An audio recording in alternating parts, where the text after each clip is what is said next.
you for coming today, and those of you online, thank you for tuning in. My name is Gary Schwebach, and I'm going to be talking about something that you probably haven't thought of a whole lot, and that is biotech entrepreneurship, which a lot of you may have had ideas about, but also finding a job, and how do those relate? So that's for the next 45 minutes or so, 50 minutes. I'm going to share some of my thoughts on both of those and give you some background that you can use when you get out of here, either to start a business, or more likely, go out and find a job. So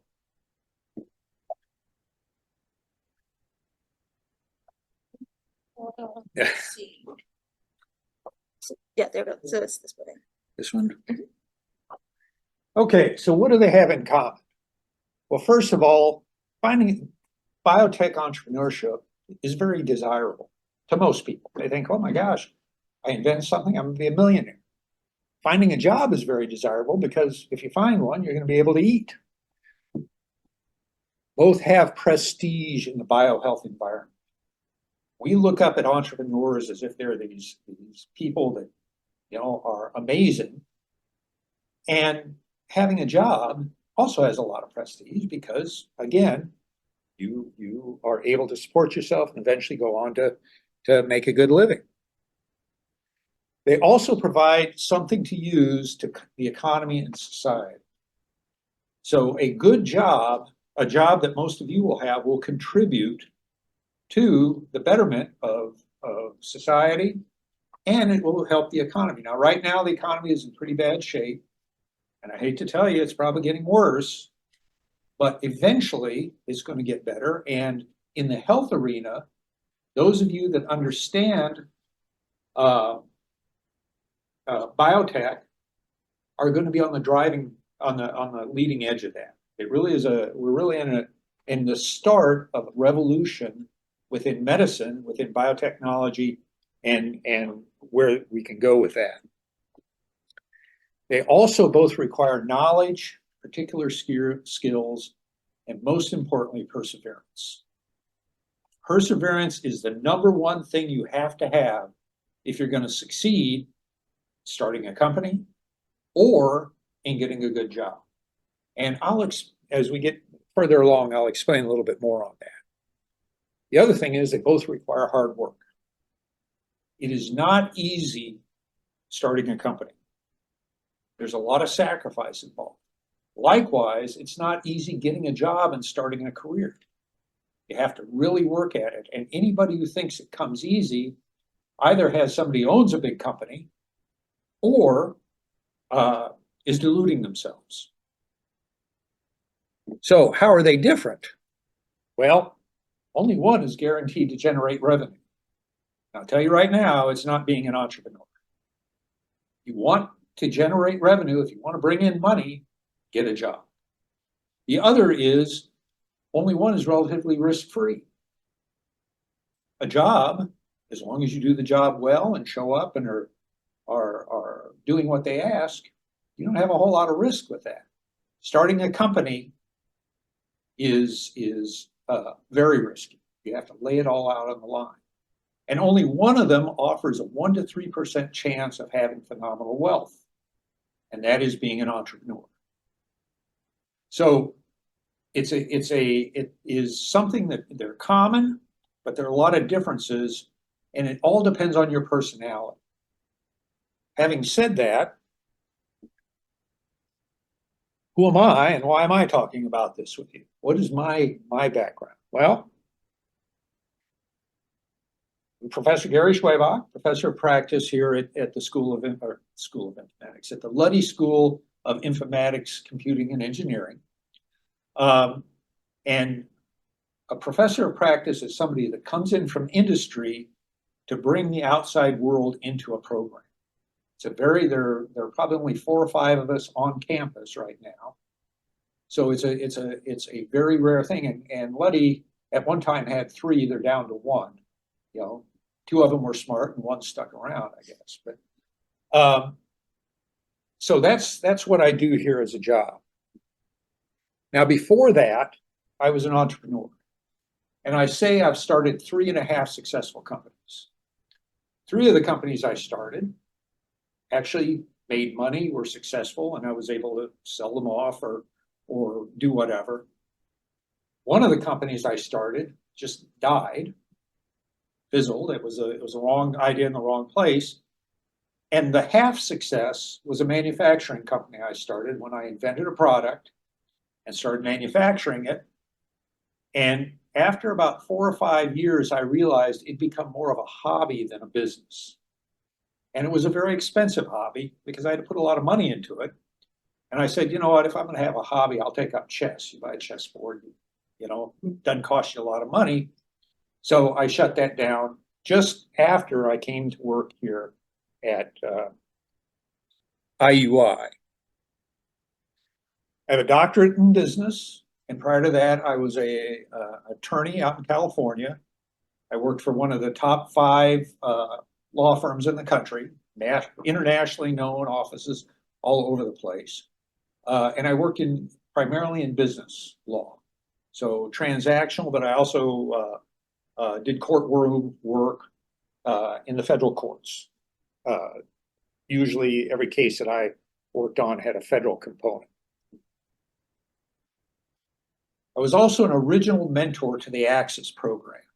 And the Access program is a program run by the Indiana Bioscience Research Institute that provides mentors to startup companies in biotech. And I was one of the first ones selected for that. There were only like 15 of us initially. They've since grown it a little bit. And to give you an example of the kind of companies we worked with, Enlightened Mobility was a company up in South Bend that had invented a machine for rehabbing amputees, lower and upper limb amputees, that the patient was put in that, and it helped them adapt to whatever prosthesis they had. Right Fit Analytics was a company here in town, started by a professor over at the business school, that was using informatics to match surgeons to a particular type of case. So if you think in oncology, there were certain surgeons who had better results than others on specific types of surgeries. And this was a program to match those two together. Blue Angeles was a company that was using analytics to try to determine the best way for companies to produce their products, again, biotech products, that would make them more sellable. So it was to optimize the sales opportunities of their clients. None of these, well, I shouldn't say that. Enlightened Mobility actually is still going and doing a great job. They are still up in South Bend. They've gotten a lot of funding. They're building up. The other 2 kind of died away. Finally, I was the CEO and president of my parent company. I had one company that was kind of my foundation on which all the others were based. That was called GNS Research. At our biggest, we're a multi-million-dollar company. We had over 50 employees located in 6 different states in the US, and we provided advanced statistics and analytics to biotech and pharmaceutical companies on the business side. So when a new product came out and it was going through the initial development in the lab, they would contract with us to go out and see, okay, what do people think of this? Where will this drug be used? And what is its potential? As it got closer and closer and closer, as it hit its milestones, then we got more involved in forecasting and trying to figure out, okay, where is this going to go? My company hired a lot of high-priced analytics people and people with experience in the pharmaceutical biotech industry.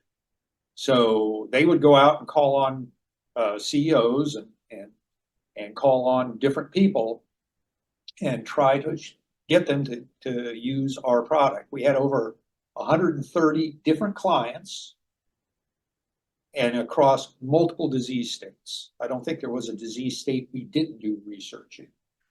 I sold that company in 2014. Thought, okay, I'm done.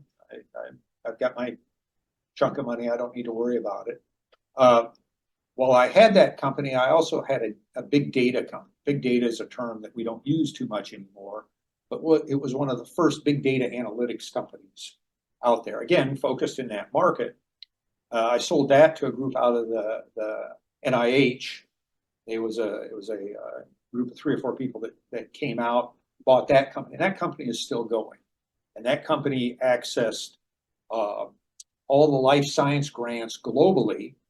We built a system for scraping all that data, putting it into a data set, building, aggregating it, making it all the same, and developed a system where people could go in and identify the newest grants that came out. Who would want to do that? Well, anybody that was selling laboratory supplies, anybody who wanted to collaborate with other researchers. It was a very, very good tool in the life science area.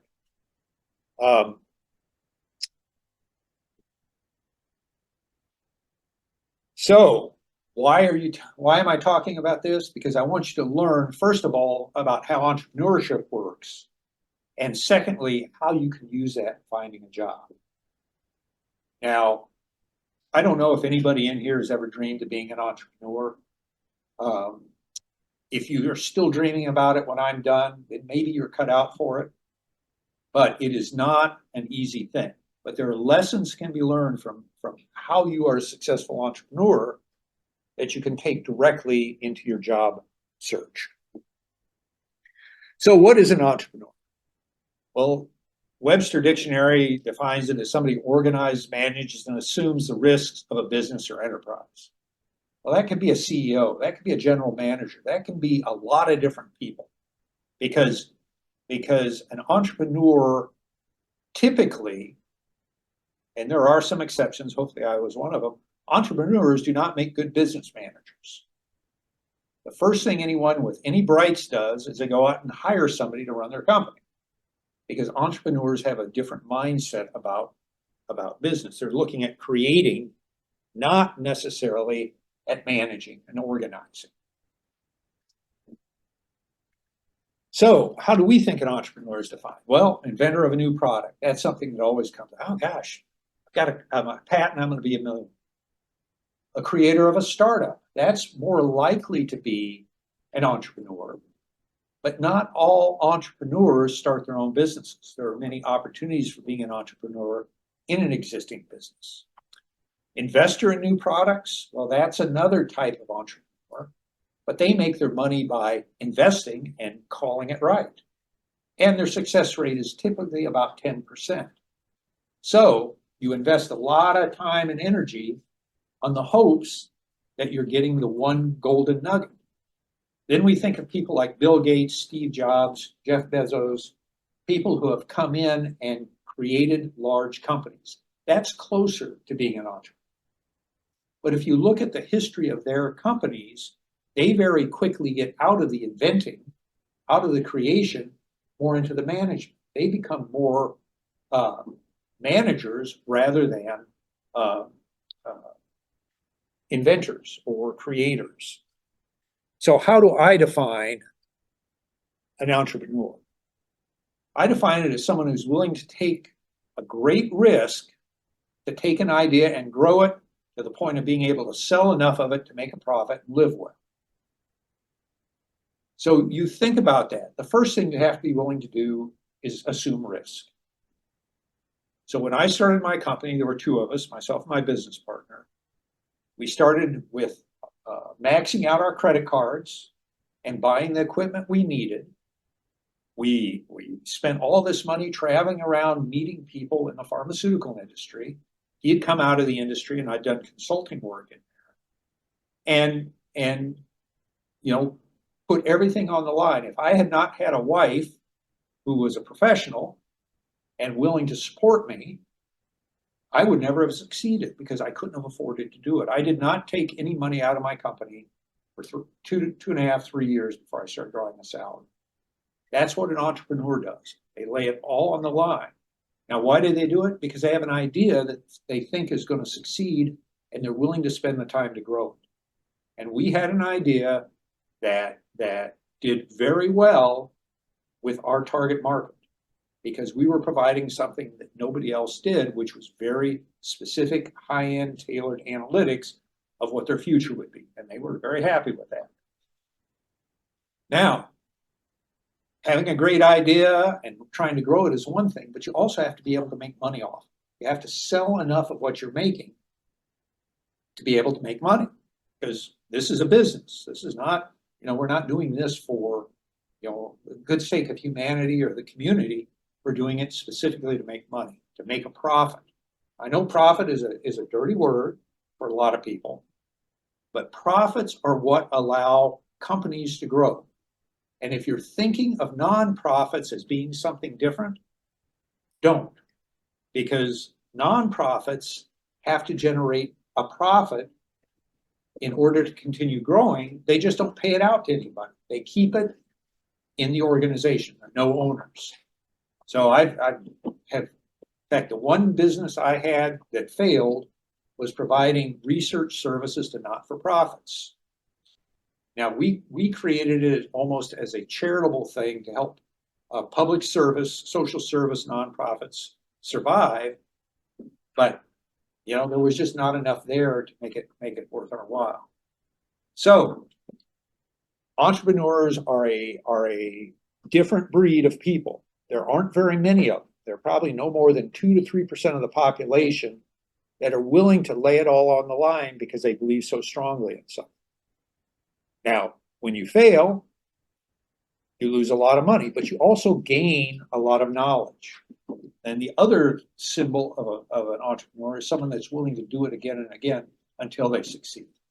So when you think of an entrepreneur, don't think of a business person. Don't think of somebody who's, just think of somebody who's dumb enough to have an idea and put everything into it and roll the dice and be lucky enough, maybe the first time, maybe the third time, to be successful. So let's talk a little bit about biotech entrepreneurship in Indiana. Oddly enough, well, first of all, Indianapolis is the center of the biotech community here in this state. This campus, a little place up there called 16 Tech, are real, and there's another place down by Lilly that's an incubator. That is the heart of the biotech entrepreneurship market here in the U.S. I'm sorry, here in Indiana. There's an organization called BioCrossroads. If you're not familiar with that, I would suggest you look at it. That's an organization that the state has put together to encourage biotech startups. We are at IUI uniquely situated for that because we're in the heart of that, and we have the School of Medicine. And the School of Medicine generates more new products than any other program on campus by far. They are really the ones that are cranking them out. Hopefully, Indy will be in that place.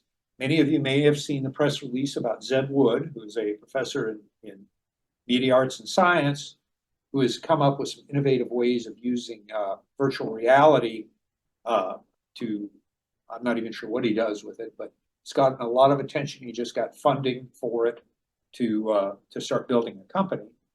So we're hoping that Luddy and Indy will eventually join that core of where ideas are coming from. Indiana, I think, is the 4th or 5th largest exporter of biotechnology ideas in the country right now. So we're in a pretty good spot. What are some examples of that? Well, there's all kinds of opportunities out there to grow. One of them is a company called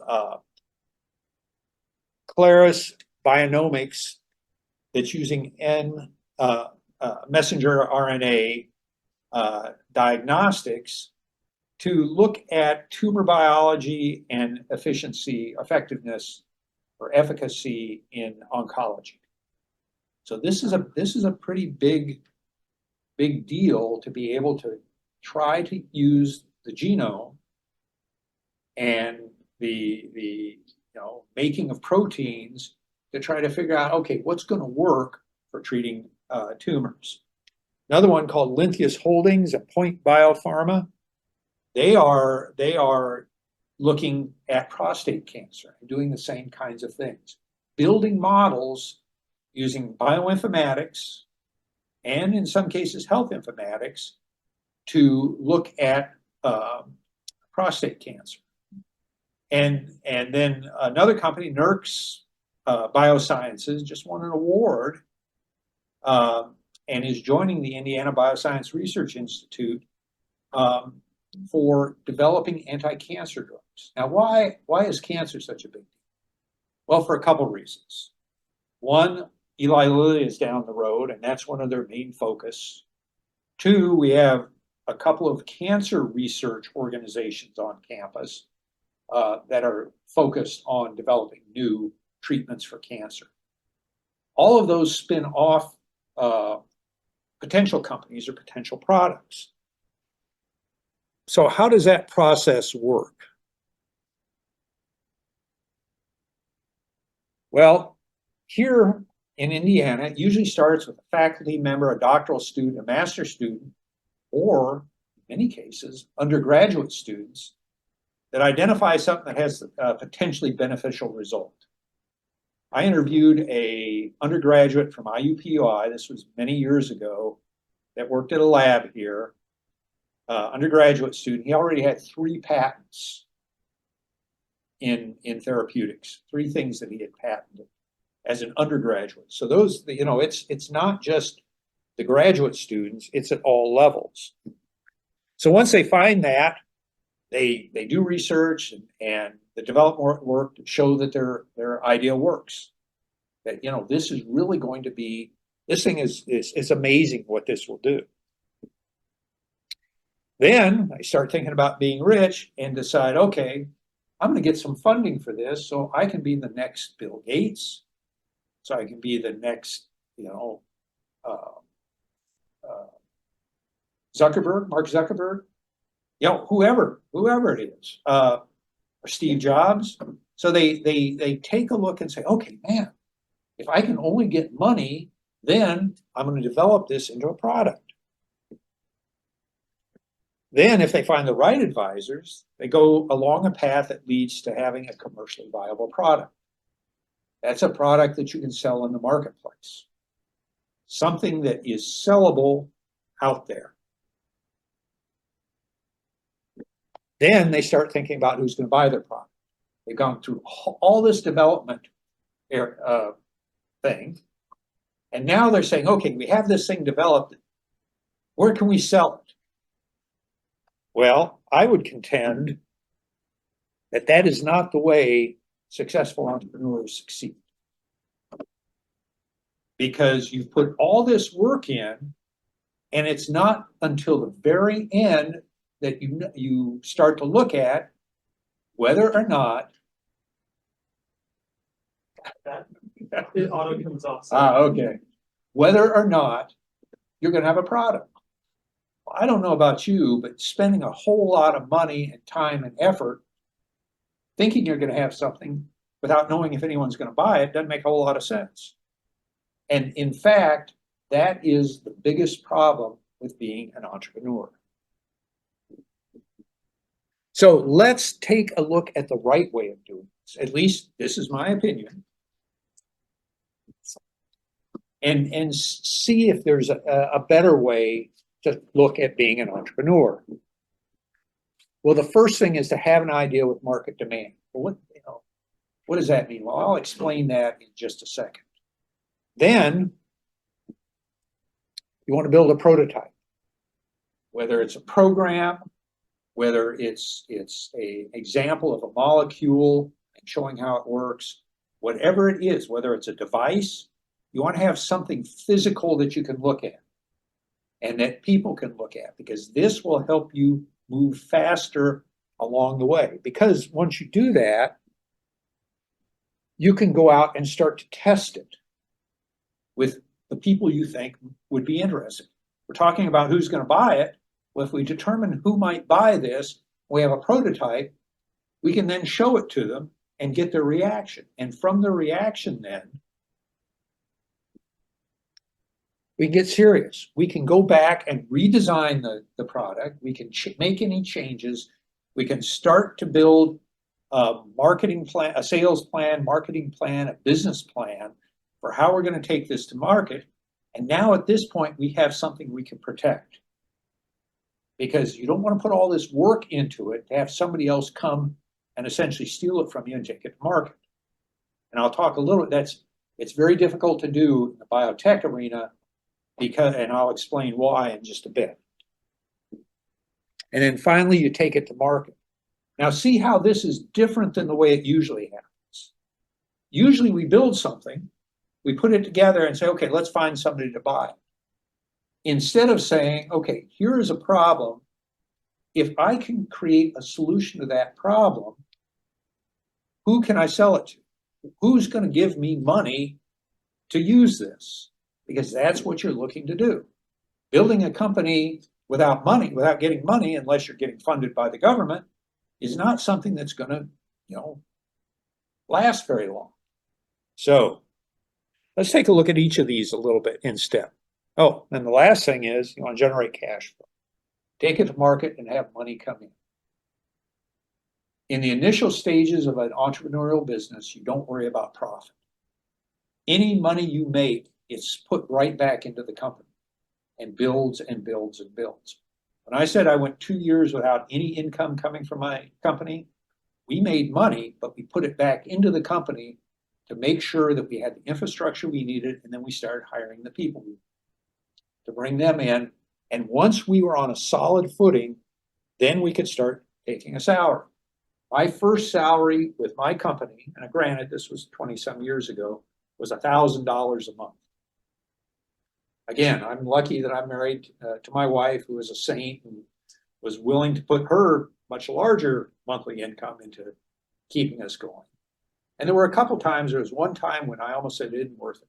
I'm done. I was in an airport in Chicago, and our accountant called me and said, I don't know where this money is going to come. We don't have any more money. I said, what do you mean we don't have any? And it turns out she was not taking into account a lot of things we had going. But as I climbed on that plane from Chicago to fly back to Indianapolis, I'd almost made the decision, I'm done. I'm just going to go to work for Lilly. I'm going to go to work for some big advising company and just take a salary. But stuck it through and made it. Getting cash flowing through the business is like blood. A body will not work without blood. A business won't work without cash. So let's identify a need you can address. What are the problems people are having in your area of expertise for which there is no current solution? That is really the need you want to have. People don't buy because you have a great product. People buy because they have a need for your product. And if there's no need, or if there isn't enough need, you're not gonna be successful, because nobody is going to give you enough money to allow you to continue developing it and working it. Now, of the various problems, which one can you solve? That's what you need to focus on, because that's how you get into the market. So when I started my company, we very narrowly looked at areas in research where nobody was applying the kind of rigor that they need. And we started providing that rigor at a cost below what those other people did. Now, why did we price it lower? Because we wanted into the company. And once we got into the company and showed we were successful, then people within the client were competing for us, which meant we could raise our prices.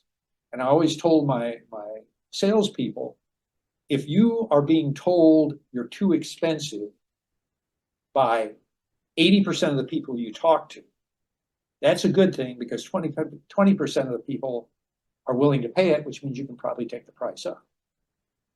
So you have to be very careful on your entrance point.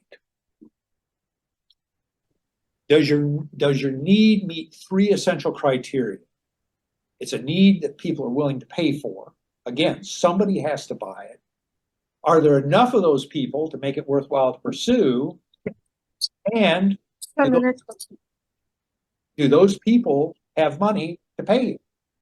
So the bottom line is, can you make enough money to make it worthwhile to pursue?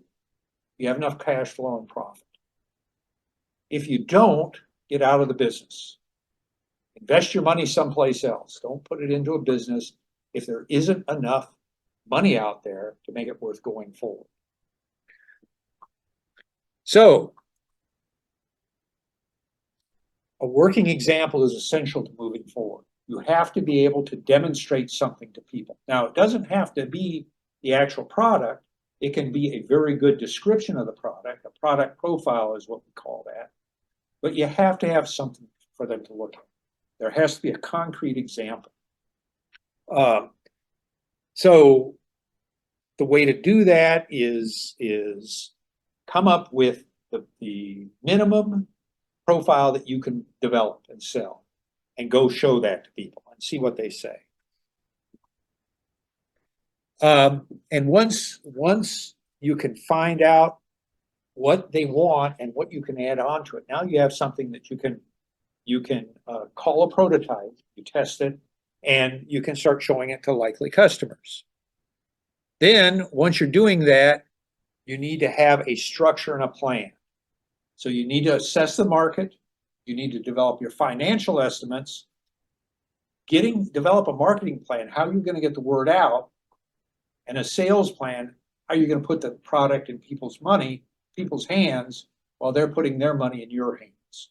So you have to come up with a business plan. Now, there are companies in this country that will sell you business plans and charge you a lot of money, and they don't do anything. I did not have a business plan until my business had been in place for 5 or 6 years. And even then, we would draw up a business plan and things would change in the market, and the business plan was out the window.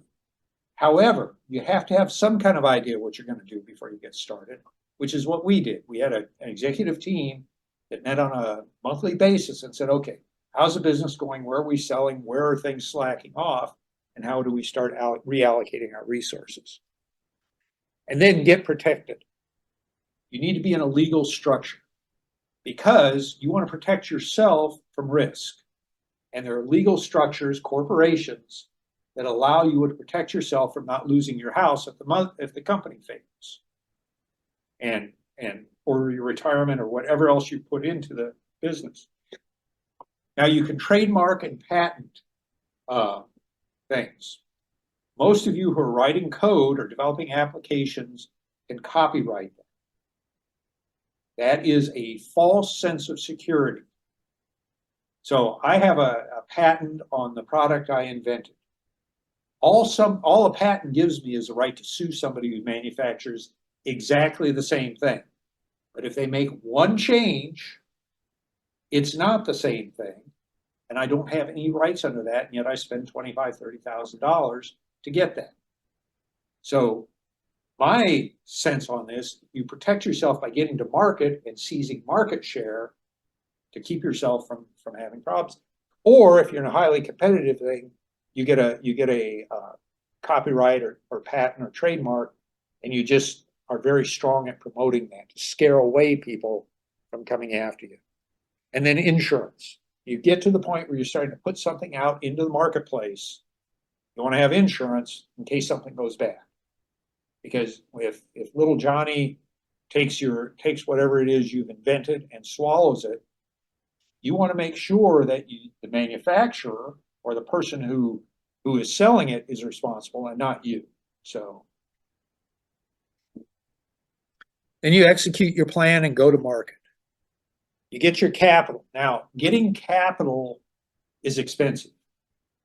These guys that are investing money, guys and girls that are investing money into businesses, expect a 15 to 25% return on a entrepreneurial company, on a startup.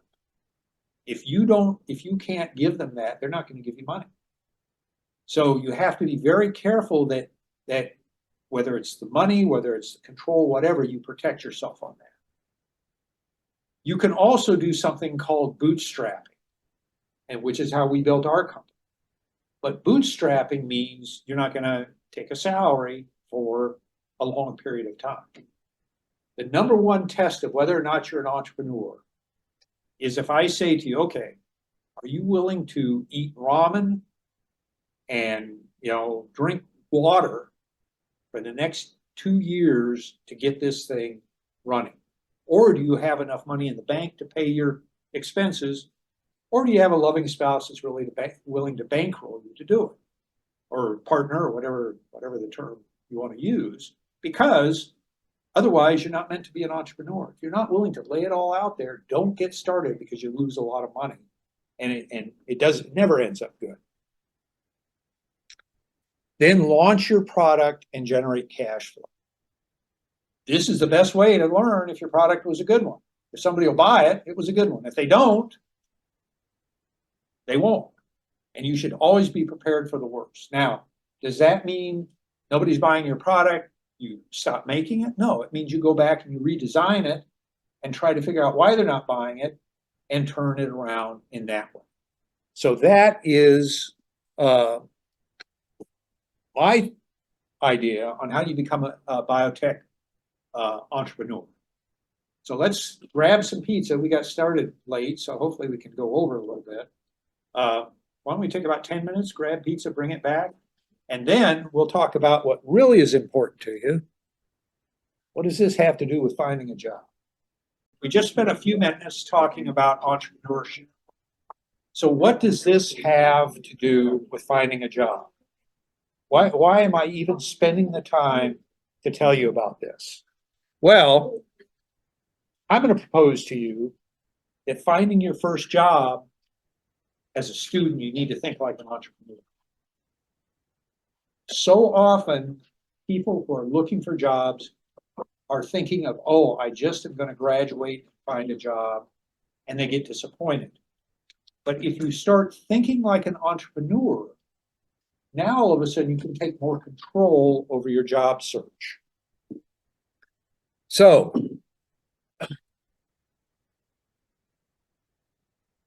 the first thing you want to know is your product. Know what you've done and what you want to do.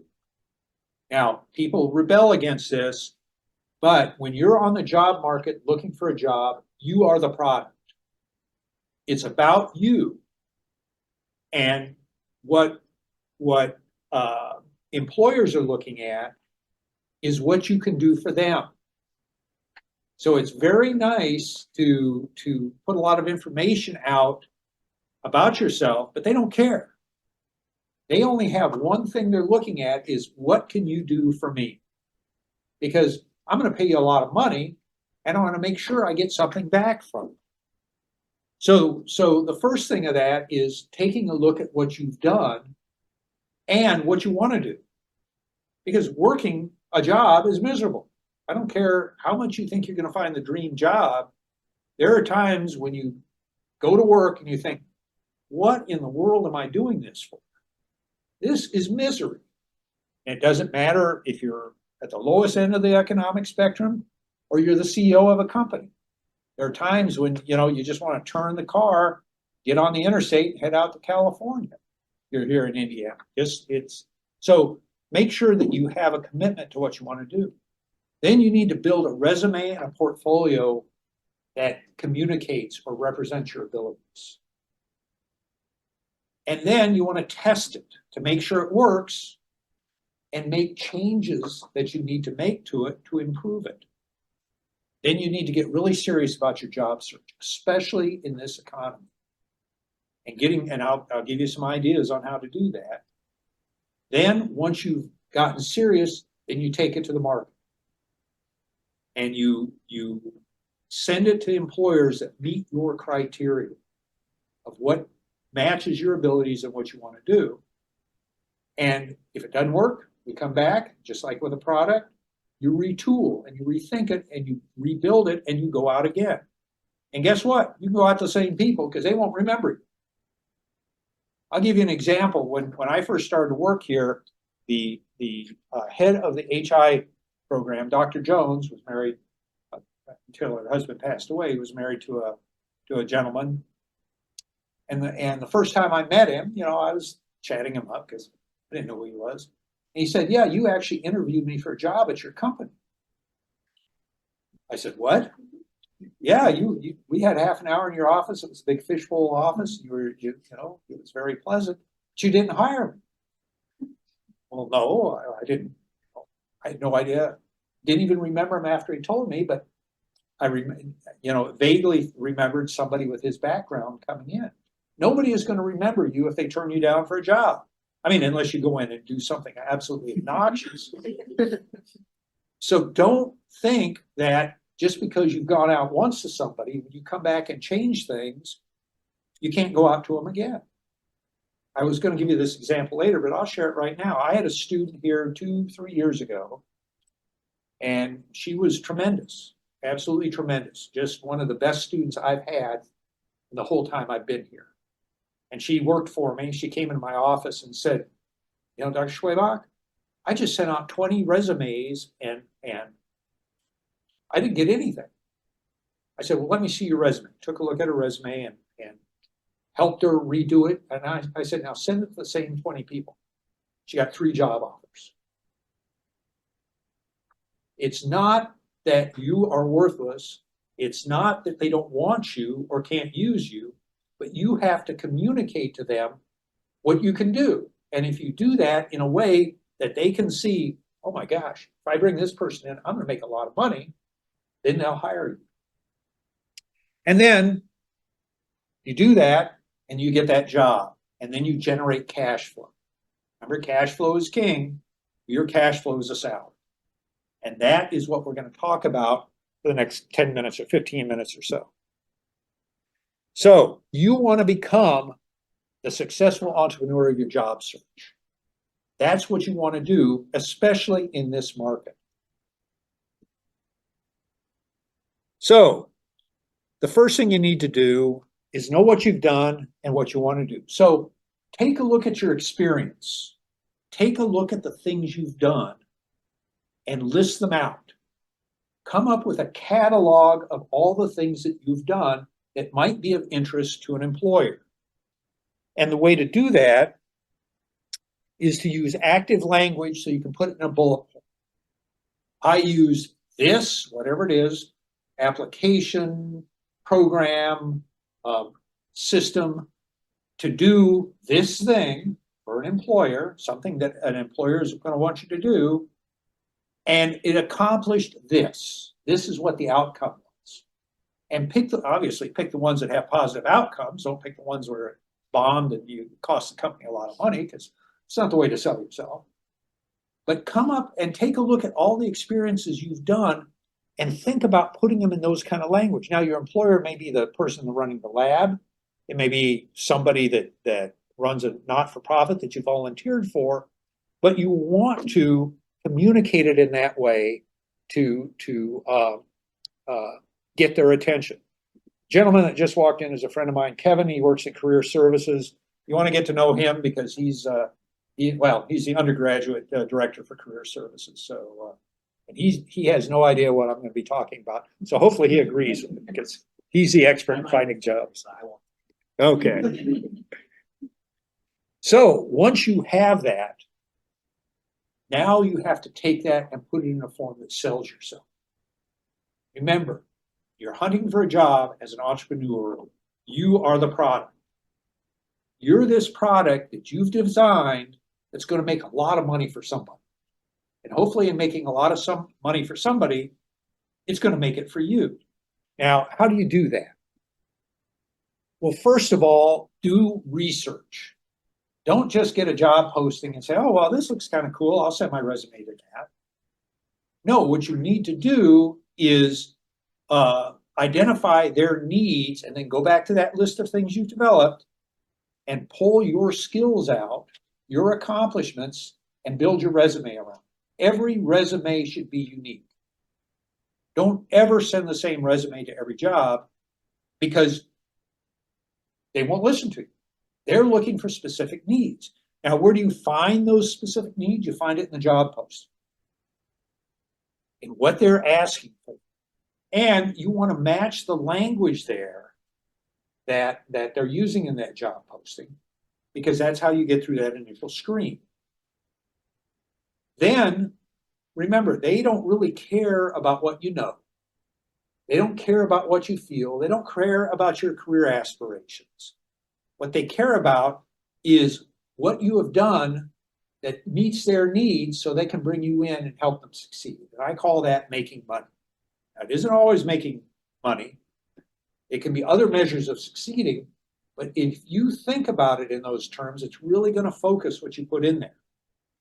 So think about those kind of things when you're drafting up your resume, and you want it specific to each job opportunity, each job post. So the next step is to test your resume, and you can do that using a resume review service.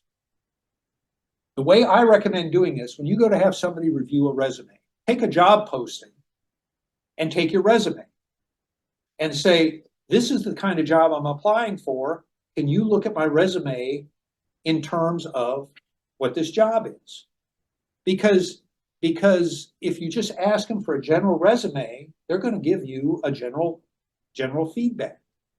But if you do this and you develop something that they can focus on, it helps clarify them in the feedback that they give you. So my experience in reviewing resumes is every time I posted a job, probably 70% of the jobs I posted were for six-figure plus jobs. So these were very high-end, very expensive kind of positions. And we would get, I don't know, 50, 60 resumes for that. So what I did was, my HR director and myself, and usually my VP of operations, maybe the finance guy if it was a senior job, would sit down with the stack and we'd look at it and we'd read through, and within 15 seconds, if there wasn't something that I could see on that resume that would help me, it went to the left. Next person, left. Next person, oh yeah, I can see where that might help, right. And that initial sorting, once you've made it through the computer screen, is what you want to be on the right-hand side. You want to be left out. You want to be on the right-hand side. So if you are left out, now you know why they won't remember you. Because that initial screen, they're not even looking at your name. They're looking at what you've put on your resume. So once you get that feedback from that detailed review, incorporate that in your resume. Now it's time to get serious about your job search. Now, some people will send out a resume and see what the reaction is as their way of refining it, but you're not getting the feedback you need on that. You just know that somebody didn't look at you. So when you get serious about your job search, now you're thinking like an entrepreneur putting together a business plan, and you're doing the research to discover your market. So first thing you do is you want to go out and identify organizations that use your skill sets, whether or not they have job postings or not. You want to go out and find those organizations that do what you can do, that need what you can do to help them. And one way to do that is start looking at websites, just doing a Google search with the skills you're listed, companies that do bioinformatics or genomics or proteomics, whatever it may be.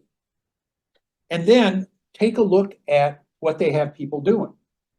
Because everywhere in there, they're going to talk about our personnel who do this, and we do this.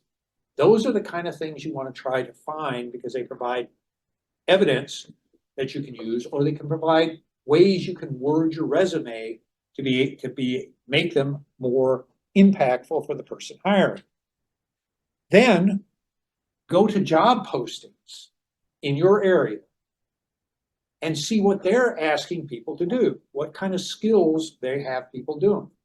So for a completely unrelated thing, I had a student two semesters ago that I had him do a text search of job postings for the kind of jobs that our students get.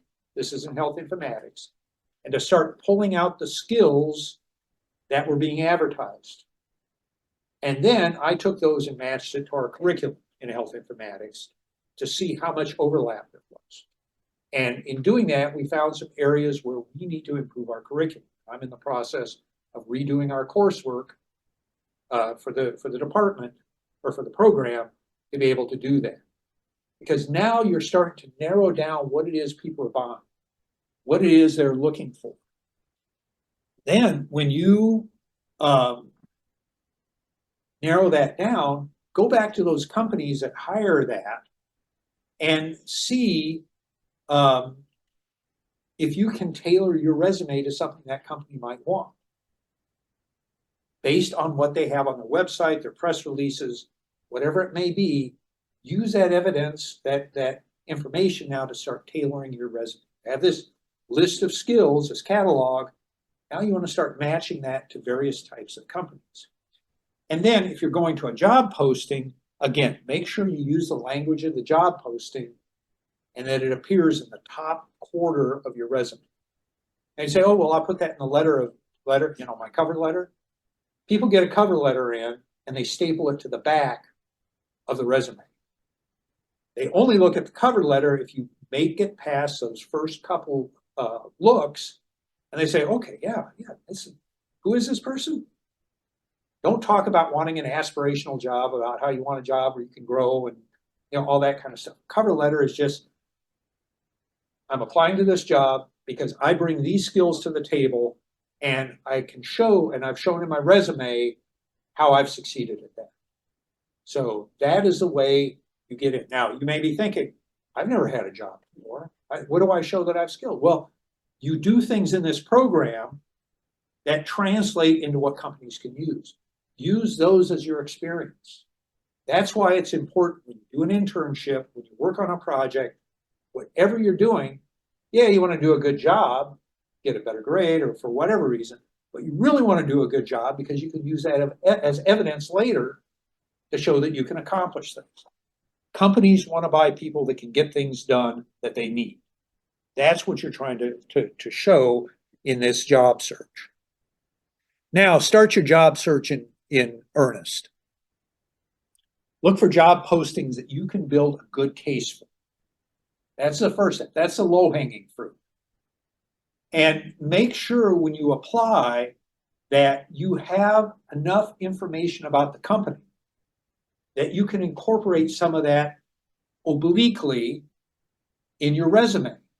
Because the more when they read it, they see a match with their company, the more likely they are to say, oh, okay, I'll take a closer look at this person.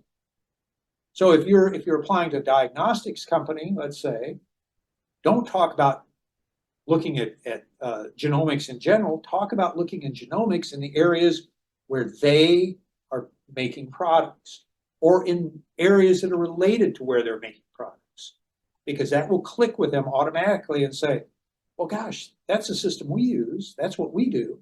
Maybe I should talk to this person. Likewise, in health informatics, look at the companies and what they're doing and take your experience and translate it into what they're doing. Because even in this short period of time, you're trying to build a connection. That's really what you're doing when you're applying for a job. So don't lose sight of what you're doing and that you are putting a new product out into the market yourself. And remember what I said, that sometimes products will go in one direction, they won't succeed, and they go another direction and succeed. Well, you can be the same way. If you're looking at business analytics and you're not getting anything, well, maybe you should take a look at clinical analytics or vice versa, as long as you can make the case for how your skills are going to work. If you're looking at and I'm going way out there in bioinformatics now, you're looking at genomics, and everyone in this company is looking for proteomics. You want to make sure that you use things that are translatable to that. So don't think that once you put this resume together that it's done. No, that's just a starting point. Now, if you don't hear back from the organization, take a look at what they're asking for, redo your resume and send it back to them. What have you got to lose? They haven't picked you, so you're not losing anything. You know, maybe the second time around, you'll have something in there and they'll say, oh gosh, yeah, that's what I'm looking for. So just make sure that you are flexible on this. And always remember, they want to hire someone to make them succeed, and you need to be that person. Now, a lot of people, when they get rejected, take it personally. They say, oh man, they hate me. They think I'm stupid. They think, you know, that's not the case at all. It's a matter of matching skill sets to needs. And the person over here that thinks you're stupid, if you send it to the right company, is going to think, wow, this person is exactly what I need. So don't take it personally. You know, I used to have to sell my company products, especially at the beginning before we hired a sales force. And, you know, I would go in and do a pitch, and if nobody liked it, well, then, you know, I felt like, well, gosh, am I doing the right thing? I'd go to the company 2 doors down, make the same exact pitch, and it was exactly what they needed. And it took me about 6 months to realize that, you know, we were selling something that was very particular, and not all companies need that. You're selling something very particular yourself, and not all companies need that at that moment. It has nothing to do with you as a person. It's just purely what you can bring to them. And the final step is you land that job and you start getting paid. And everything is gold. Well, no. I will tell you, after doing some sort of work for 50 some years, because I will turn 69 this year. And I started working when I was 14, going door to door, the deserts of California, selling swimming pools. Believe it or not, that was a thing back then. And I got paid for everybody that would talk to a salesperson. So, you know, just because you're making money doesn't mean life is golden, because now you got to do stuff. And if you hate what you're doing, it's not good. And I hated selling swimming pools because they dropped me off in a neighborhood. I'd walk door to door. People slam doors in my face and curse at me. They do all kinds of things. And I finally decided, no, I'm done with this. And I went to work at McDonald's. So how bad was that job if I'm willing to go work at McDonald's? Well, it was pretty bad. But this is an entry point. And once you're in, then you can start building and start looking for other things.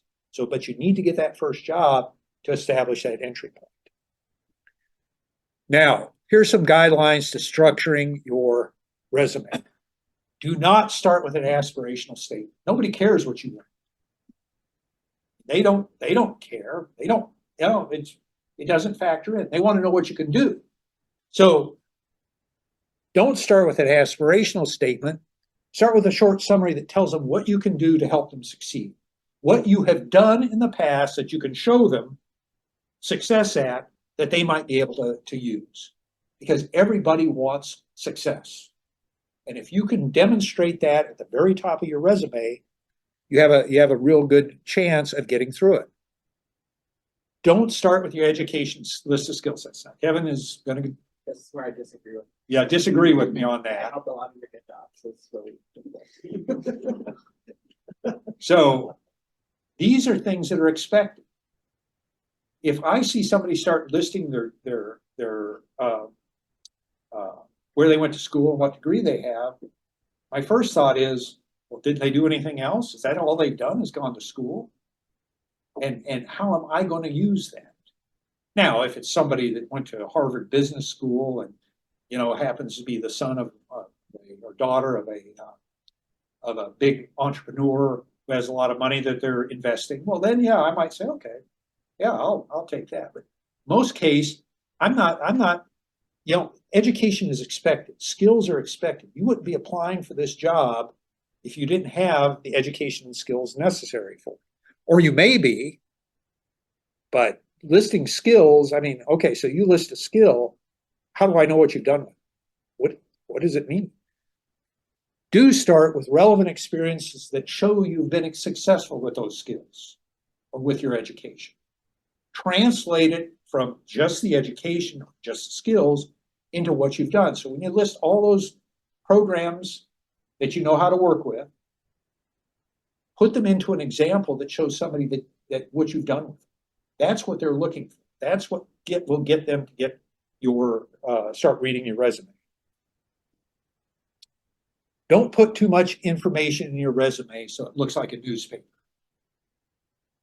You pack all this information in, and it's a lot of gray or black on a piece of paper. And the term of art for those are tombstones. That comes from the financial industry, where when you put out a notice that you're raising money, you come up with this one-page thing and it's all gray. Well, where do tombstones end up? End up in a graveyard. Do you want your resume to end up in a graveyard? No. Put bullet points that explain what you can do, because then if they call you back, that's when you explain the details. Don't put it in that resume, because I'll tell you, when I open a resume, when I was hiring people, or even when I do resume reviews for students, so, oh my gosh, who is going to read this? You don't want to have a tombstone. You don't want to have a tombstone. So, what I've described takes a lot of work. It's not easy, but being an entrepreneur is not easy. It takes hard work, it takes dedication, it takes the willingness to fail and come back and adjust to get what you want. So, are you willing to do that? Are you willing to take your education skills and abilities to market in a way and find the right career so you can live well and retire and, live off all your stock options and whatever it is you end up doing, for those that are into that? And I will tell you that, just as an aside, I've sold swimming pools at 14, when I was 14 years old, and I've run a company and had more money than I knew what to do with. And I wasn't a whole lot happier in either one. What I found in life is that making enough to be able to live comfortably and dedicate yourself to something that has meaning is a lot more important than just having a big job. It really comes down to what, if you wake up in the morning and you feel good about what you're doing, you stick with it. So I mentioned I worked for a big international law firm, huge law firm. Their name is in the newspaper all the time, both good and bad. And I remember one day on a Sunday, I had to go into work on a case. My youngest daughter was maybe a year and a half, 2 years old.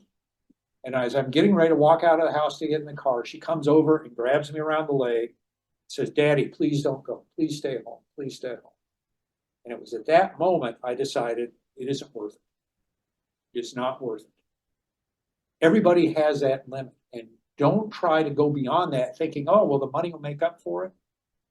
All money does is allow you to buy more expensive storage unit, which is your house. Don't, when you reach that level of comfort, be satisfied with that and put your effort into helping others rather than helping yourself, and you'll live a much, much better life. So, any questions? Yes. I'll start with the comment. You talk about resumes and how you can apply it. Especially nowadays, you don't even have a person streaming your resume. They have computers and AI that are looking for keywords. So if you don't have those keywords, you're just going in the garbage without anyone even seeing it, which is a big reason to keep sort of reapplying when you fix it. Because now it's all automatic when it comes to that filtering for keywords, and often not even filtering for pages. If you have more than one page, there's a good chance it'll automatically be thrown in the trash before a single person will ever review it. Good point. Yes, big companies do use an applicant tracking system, but IU Health does not, just FYI. So like if it's a small company, they don't have the money to do that. So there will be someone that may look at a resume. But yes, it should be one page unless you have 5 to 10 years of experience that are related to the job you're applying for. So yeah, if your resume is more than a page. One other thing is that we have a ton of research. Who's a Luddy student? Hopefully everyone. Everybody. Okay, we have a lot of resources online that I'm more than happy to share if Gary wants to. And then next week is Luddy Level Up Career Week. So we have actually a resume workshop next Wednesday, if you would like to attend that. And you can also schedule meetings with me, Carly, or Cody anytime you want. So just make sure you guys know that if you guys want individual feedback, unless Gary wants like 100 people outside his store to get their resumes. Well, no. Yes, Could you say a few words about like starting a service-based business, like where you're consulting, your product is your knowledge? so there, I started it after I sold my company. So I had instant entree. So in my company, I was president. I was also a board member on our professional organization.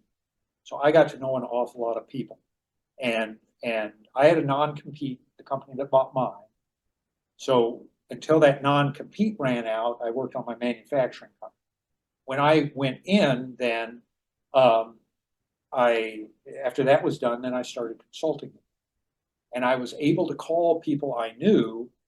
In fact, some of the people I called were my competitors because they knew me, they knew the quality of their work, they know what we could do. And I ended up with one of them getting a mid six-figure job with them. But after about 1.5 years, I realized,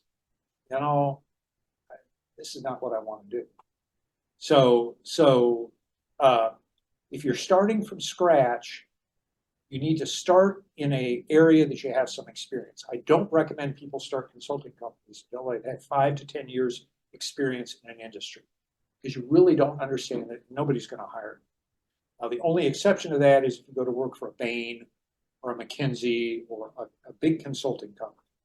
But again, there you're working, 6, 7 days a week, 10, 12 hours a day, the first 5 years to pay your dues. If you have an area that you know and you have a reputation in that area, so like the whole world of digital, I'm doing a course right now in entertainment, new ways of entertainment. And there are a lot of people in there that were talking about esports, for instance, as one of the big entertainment markets, billion-dollar industry. The people in there all started off as players and designers, and they had the chops then to go and move in and create this industry. Unless you have something like that, having those chops is very, very, you have to pay the dues. You have to spend your time getting the experience before you can hope to go into consulting. Consulting is not a good way to do it. I mean, I did it for a couple of years, and I was always looking for my next job. Because once a contract was done, now what? And I couldn't afford to wait till a contract was done before I took on the next one. And guess what? If that first contract ran into problems, and I'd already arranged for the next one, now I'm doing double the work, trying to balance off 2 different clients to provide the time. So I wish I could paint a bit brighter picture, but I'm going to tell you the truth. And consulting is only when you have something that people will pay money for your knowledge. And in the digital world, there are a lot of people coming out of school that may have that, but in almost every other area, they don't. I mean, unless as an undergraduate, you've created some kind of new way of analyzing the genome that nobody's thought of before, and you have it, then maybe. But how many of us have that? We're all, maybe there's an exception in this rule, but we're all fairly normal people. So don't think you have to be a genius to succeed. Just accept that, yeah, we're normal, and we can find niches where people will want to use us. And that's what you're looking for. The consulting, the tax issues with consulting. The only time I ever feared getting audited was in my consulting business. Because, you have all this money coming in, you have people who are telling you, oh yeah, write this off, write this off. Best thing I ever did was get a CPA who had worked for the IRS auditing tax returns. So I knew if he told me I could get away with it, I could do that. Otherwise, you just never know. So Sure, yes. What is your view on cold evening or cold listening? So the way you do that is you have to go and look for the person that's actually hiring, not the HR person. And the way to do that is look through a company website and identify 4 or 5 people that you think might be the appropriate person. And then you send them a letter with a copy of your resume saying, you know, I don't know if you're the right person or not, but can you tell me who to talk to for somebody who needs my need, who can use my services? Now, if you do your homework, that is a person. But the psychological twist on that is you're not asking for a job, you're asking them to refer. Now, 4 out of 5 are gonna throw the letter away. That 5th one, if you have the right thing in your resume and your cover letter, is gonna say, oh, well, yeah, I'll talk to you, especially if you can show that you've been successful. So I don't write it off, especially if there's no job postings for what you do. I mean, you got to get really creative and try to figure out some way to get around. But that's a technique for doing it. Yes. Well, before I ask the question, I just wanted to emphasize the list of events and career advising is doing this coming week. I know they have some really great resources, especially with like taking a look at your resume and LinkedIn. And so, and you know, the good type of work that Kevin and Carly, the career advisors, do is honestly amazing. So I cannot recommend that enough. So if you guys want to take a look at that. Even beyond next week, they're always open for Yeah. appointments, and they will always help you with your resume And this is your biggest resource because most people don't have that resource. Mhm. So they can help you. Now, we disagree a little bit on how to make a resume, but you know, that's what friends are for. So we do also work with recruiters and stuff, so like when they send us postings, we do post it on LinkedIn, so if you don't follow us on LinkedIn. But that's, if you wanna do cold emailing, if they posted the job, you're more than fair to be like, hey, I would love to meet just because I have some questions about the job, or I just wanna learn more about the company. Recruiters are always willing to talk to you, but again, remember that they're there like basically to provide information, maybe more about the job, or you know, maybe answer any questions that you may have. So when you are connecting with someone in industry, I wouldn't approach it as a transactional conversation for a job. I would approach it as a learning opportunity. That's what I would do. And also, you should always reach out to alumni. You know, so if you're someone that maybe you're more comfortable talking to someone that graduated from health informatics, maybe start there because they've been through the process and they can, you know, talk to you through like, hey, these are things that made me successful. Here are things to consider. So you don't have to wait till you're ready to do a job search to now.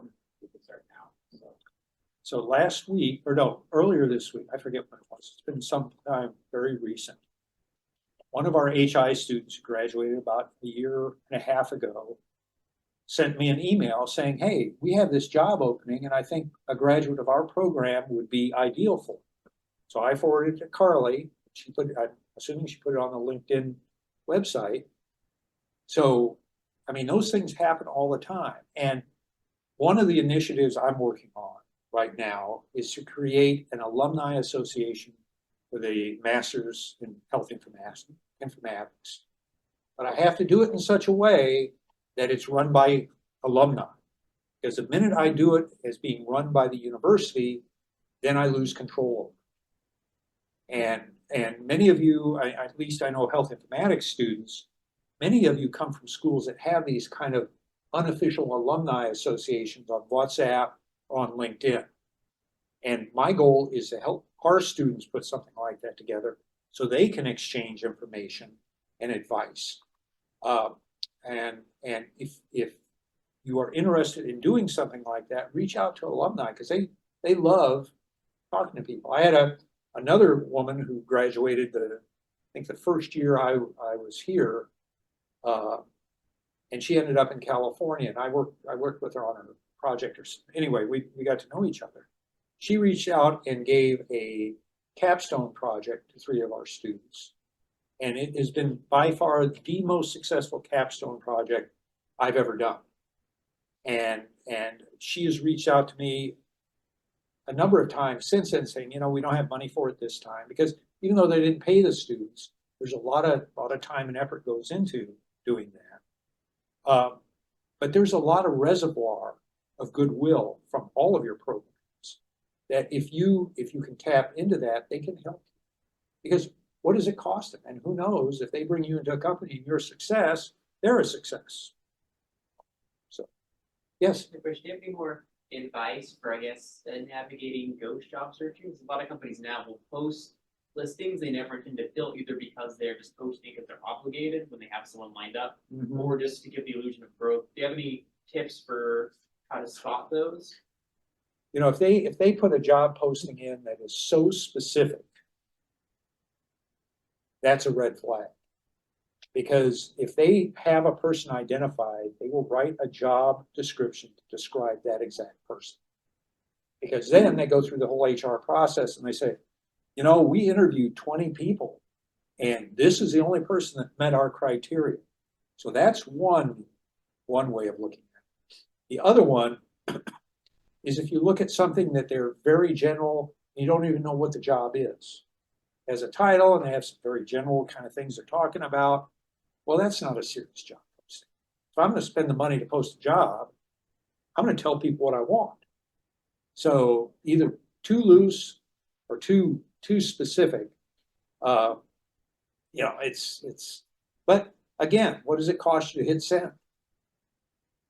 You know, and maybe you hit send and they get it and they say, oh, wait a minute, well, maybe we can use this. But yeah, there's a lot of gamesmanship out there on both sides. Every time, I'll give you, this is something that happens here. Every time we post a faculty position for the School of Informatics, there's one person in Maryland who applies. He's not qualified for anything we do, but he keeps sending us his resume. We all joke about it, and he's always the first or the second one to send a resume. And it's like, yeah, he wants to work here. And, you know, it's kind of like, after a while, it's a joke because you know this guy is going to apply. Well, you know, it's so it goes both, and I don't know, maybe he gets paid by the number of jobs he applies for. I don't know. But he just keeps doing it. So it's hard, but it doesn't cost you anything to apply. Because remember, left side, left side, left side. If a real job comes up, oh, right side. And it's a numbers game. Don't take it personally. Don't think if you know, when I graduated, I'm an attorney, obviously. When we graduated from law school, people were applying for jobs. And we used to post the most ridiculous rejection letters at a bulletin board in the law school. And we would post the most ridiculous rejection letters that we got. And people would go and laugh about it. It's not personal. It's, you know, hey, if I don't meet your needs, I don't want to work for you because I'm going to have a miserable time and end up leaving anyway. So think of it that way. Everybody in this room has a valuable skill. You may not think about it because you're around a lot of other people with that same skill, but the things you can do are not things most people can do. So if you're not getting something, you're not applying to the right people. And you have to do a better search and narrow down. It's kind of like, you know, so the company I built that manufactured things, I invented a tent. You're thinking, tent? What do you use a tent for? Well, the tent I invented went on the back of either flatbed trucks or flatbed trailers or flatbed rail cars. And the idea behind that was when people took equipment someplace and dropped it, let's say at a road crew out in the middle of South Dakota where you're 50 miles from the nearest thing, you have this trailer that you don't use. Well, if you could put a super strong tent on top of it, now you have an office or you have a lunchroom where all your workers can come in and congregate as opposed to sitting in their trucks, either drinking beer or smoking a joint, which is what happens with people on those kind of jobs. Well, you know, I test marketed it. I went out with it. I had some initial sales, but all of a sudden I started getting calls from people who wanted to use it for camping. And they would take like their four-wheeler or the motorcycles or the Jeeps or whatever out, drop it off the trailer, And that thing just sat there, and that became my market. And my market was very regional. It was all the Midwest. I had some people out in California, some people out on the East Coast, but the majority of it was in the Midwest. Completely different than when I started. Completely different, but I was able to pivot. And like I say, it became more of a hobby because, when you're selling something that makes a little bit of profit, but not enough to make a living, it's a hobby. It's not a job. It's not a business. But that's just what you got to do. So if you're sending your resume out and you're getting no response because you haven't done a good enough job in identifying what you can sell and who needs it. So, don't take it personal. Rejection, it happens all the time. I mean, how many of us have been rejected by people? All of us. None of us are anyone that are a person that everybody wants. So just think of it, well, okay, I missed the mark on that. Let me look here. Oh, let me look here. Let me look here. And just keep at it. Especially in this economy. This is a tough economy, but you all have valuable skills. Don't forget that. You bring a lot of value and you have to present that to people so they can see it. It's not about you. It's about what you can do and who wants you to do it for. That's exactly what a job search is about. So I want to thank you for your time. Hopefully there's been something you can use out of this. You can probably find my email address. If you have specific questions, please contact me and I'll be happy to. I'm always happy to help students out, try to find a job. Because I've been in that situation. I want to make sure you are in that. Don't think you're going to be bothered. Now, it may be a while before I can get to you with other things I'm doing, but I will eventually get to you. So, thank you very much.